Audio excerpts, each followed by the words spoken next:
reversal has occurred.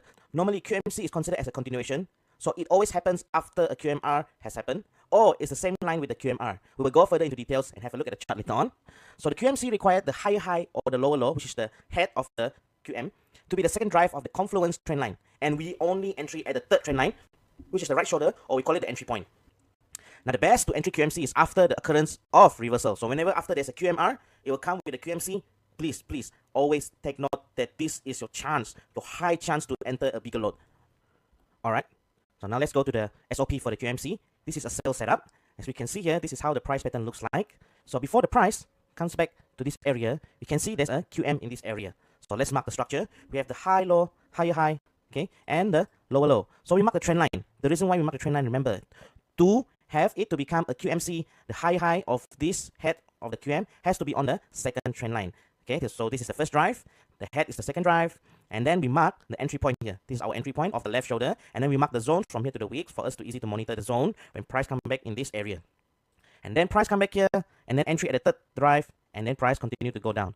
So remember guys, the price has to follow the confluence to entry point. So what it means here is that when we have this confluence, when we have this entry point, the price has to come back to this area. Now we do not want when the price linger around here, and then it has way past the entry point and the trend line. So when price comes linger around like this, it becomes high risk. So we want it to be at the entry point at the same time the trend line is within the confluence. Okay, so if it comes here early, it's fine, but as long as it's not late like this. So we do not want like that, yeah? And guys, this trend line, it doesn't have any specific as long as it is within the confluence, the price of the confluence. So there is no such thing saying that it must be on this point to that point. As long as teacher always said, it is only T buy. So it means we can just use it just as a confluence only. It doesn't have to be the exact line or exact point. Alright, now let's look on the QMC SOP for the buy setup.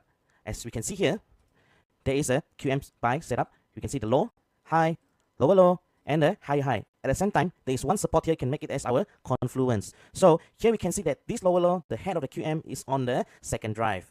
Okay, the first drive, the second drive, and then we mark the horizontal line as our entry point. We mark the zone for us to easy monitoring when price come into this zone. As we can see, price come back here, and entry at the third drive with the same confluence as our entry point, and price continue to go up. So remember guys, and always remember this, price has to follow confluence to entry point, and the second drive has to be on the head of the QM, and we have to entry at the third drive, same area with the entry point.